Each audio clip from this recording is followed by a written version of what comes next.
So you express that good. So you become an extension of the good. You walk in that good, see, in that light.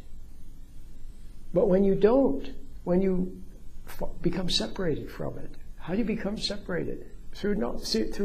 See, don't words pull you? Doesn't what people say affect you? Bother you? See, why did she say that? Why did he say that? What did he mean when he said that? See? So words pull you away from your center. And then emotions do. Words and emotions pull you away from your center. And then when you're fallen, then you make mistakes. See? Then you need a different energy to flow. See, instead of flowing from grace, from love, from this inner light in which you walk, flowing from that, you fall. Then when you fall, you need a different energy. You still have to move, you have to live, you have to do things, so then you have a different energy, so you have to call upon emotions. Anger, resentment, see, impatience. So then you move with those emotions, and then you mess things up. And then when you mess things up, you don't want to see that you messed up.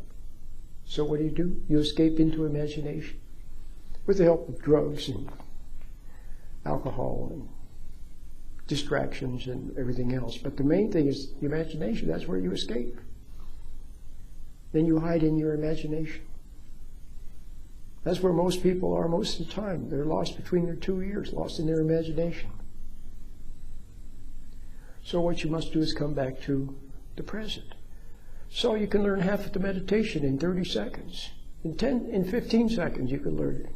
You basically become aware of your hands. Or your hand. Could be one hand, your right hand, by your side. I always say hands.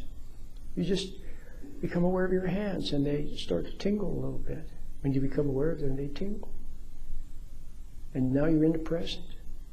You hear a little noise, traffic, a bird, a little echo, my voice, and you're aware of your hands. Now you're in the present. Well, that's half the meditation. Then the other half is simply closing your eyes. Close your eyes and look at the inside of your eyelids. And what do you see? You see little pixels of light, little patterns of light, little flashes of light, little particles of light, little patterns of light, or a warm glow of light. That's what you see. You look at the inside of your eyelids. It's like you're looking at a screen, movie screen with little patterns of light on it. And you're aware of your hands at the same time. That's it. You're in the present. Instead of being lost in imagination, now you're in the present. That's where you want to be, in the present, more and more and more. So as the days go by, you practice a little meditation a little bit, a few times a day. And as you're walking around, you all of a sudden remember to be aware of your hands, and your hands tingle. Feels good. Okay. And then you'll begin to notice that when you're not lost in imagination, when you start to move with a calmness, you have a different energy. Your life will begin to sort itself out. You won't make the same big mistakes. People will react to you differently. They'll see something different in you. They'll see a different energy instead of impatience and resentment, hostility. And you begin to sort things out, slowly but surely. Don't be in a hurry. That's ambition again. See, don't try to make anything happen. If you can be aware of your hands and feel them tingle a little bit, and you can practice morning, noon, and evening, and a couple of other times for a couple of minutes, looking at the inside of your eyelids. See, when you make contact with the inner light from God, then that begins good things. It's like downloading something good. Okay? Even just for a second. Most of us don't even, as people go around in life, you see them going around. You see them going to work and eating and texting and doing things, walking, exercising, talking to other people, relaxing, even doing some kind of a religious exercise or ritual or who knows what they're doing. They don't make any contact at all with the inner light from God. No contact. Not even a second. And the only time that they're close to making contact is when they feel conscience. Most people don't even feel conscience anymore.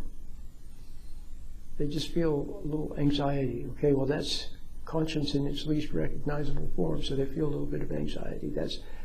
But then they don't like that. Oh, they don't like that. So then they rush to start texting, or rush for a drink, or rush for a pill, or rush for a distraction, rush for music. Everything is designed to keep them without any contact with the inner source of all good, which is God. There's a bird outside. I'm sitting by this beautiful window. It's a butterfly, a big, beautiful butterfly outside. It's just beautiful. I wish you could see it. But if I turn the camera to the window, I doubt if it'll work. But it's beautiful out there. Well, that's God's reality. So you need to live in reality, live in the present. So start practicing being aware of your hands. Listen to my little meditation, which you've already heard it right now, so you know how to do it. But, you can listen to my meditation. And 6 minutes long, so you can practice. Use it to practice being aware of your hands and looking at the inside of your eyelids, and come back to reality.